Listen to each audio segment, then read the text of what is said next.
Hello, this is Jenny Fern, and today I'd like to share with all of you a video on making some salsas. So, I think I mentioned this in the dehydrating some food video that I've been using my tomatoes up by making salsas. And this is true. I don't have any homegrown peppers, and I actually don't have any peppers at all.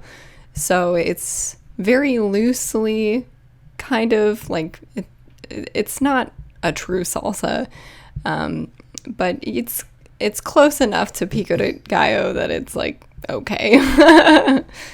Okay, my cat is begging to leave, of course, as always, whenever I start doing anything. Okay, so I've kicked the cat out of the room now. So, back on what I was saying, I don't have any peppers, and I tried to grow bell peppers several times, but they kept getting torn up by the local stray cats. So this is a pepperless pico de gallo. Hope that's fine with you. And during this process, I was able to save the tomato seeds that kind of came out on their own. And to save tomato seeds, put them in a little cup, cover them with water, let them sit for 2 to 3 days, and then drain out the water, and then scoop out the seeds and lay them on like a towel or something to dry. That's how you save seeds. So the salsas, I'm making two in this video. One is kind of just like tomatoes, just cherry tomatoes, onion, parsley. It's not even cilantro. I ordered cilantro through like a pickup to go, well, Matt did, a grocery shopping thing, but all they had was this Italian parsley, so that's what we got instead, and it actually works really well. It's delicious. So super simple: some garlic, onions, tomatoes, parsley, salt, and I also added in to this one a little bit of dried like chili pepper stuff, just to kind of give it like a pepper element, although I think having like fresh cut like green chili peppers is a lot better. But yeah, having this kind of sit in the fridge overnight or for a couple days, it all gets really melded together, the flavors, and just becomes delicious. So yeah, I had fun making it. Again, I've said this before, but I don't particularly enjoy eating salsa. I don't know. I do like the flavor of it and everything, but I just don't want to eat that much of it. But yeah, luckily Matt enjoys salsa in general. He has a particular like store-bought salsa that he loves, and so I kind of overloaded him with too many salsas. So this version has peaches in it, and this is using some of the more beat up peaches that were given to us by our neighbor who grew these in his backyard.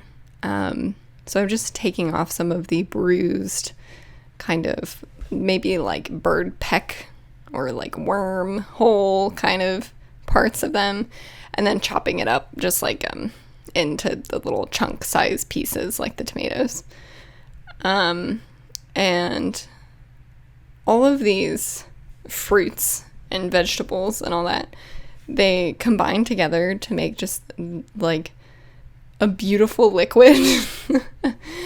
I think the juiciness and the sauciness of it really becomes like beautiful, especially putting some salt on it at the end and kind of massaging everything together. It's nice. It's like a soothing thing to put these things all together into some sort of alchemy. So I didn't grow everything in the salsa. I didn't grow the onions or the garlic. or the parsley, or the lemons. It's really, I mean, I also didn't grow the peaches, so it's really just the tomatoes. But I'd love to start growing onions myself. For me, I feel like I'm always just really off with the timing of garlic and onions. I have green onions growing successfully in my garden, and that's because they're the little cut-off ends of store-bought green onions. You just plug those into some moist soil and they'll take amazingly. It's very impressive how well that works. Sometimes you see those little videos of like garden hacks, and honestly, like so many of those are completely false, but the green onion one is very correct. Sometimes you'll see like certain like seeds being planted and then it turns into a rose bush. I'm like, that's not how that works at all. What are you talking about?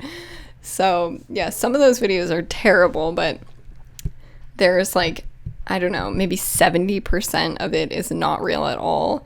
And then 30% of it has some truth. And the green onions thing is one of the true ones.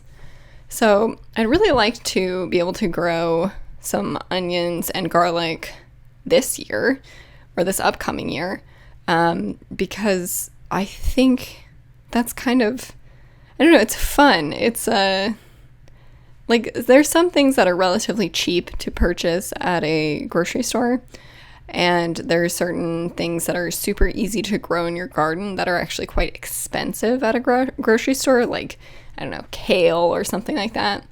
But there are some kind of staple foods that are just intriguing to grow. I feel like for me, potatoes was one of those where I was like, I just want to grow this. And I feel the same way about the garlic and the onions. And I know a lot of gardeners really enjoy and like cherish those crops. They love growing them. So I haven't had much luck with it, but I am willing to try again. Yeah, so I have some onion seeds, and I need to figure out exactly when I should get those started, so that I can have the best chance at success. So Matt gave his seal of approval, or his stamp of approval, for both of these salsas, and I think he particularly liked this peach salsa. Again, I think these would have been, greatly enhanced if I'd actually grown some peppers. But that just was not in the cards for this year. Oh yeah, and the lemons, growing lemons. I have several citrus trees. They're just, at this point, too young to do that. But for future years, it's very exciting. So yeah, I hope you enjoyed this video, and I hope you're inspired to make some salsa for yourself sometime this summer. All right, thanks for watching.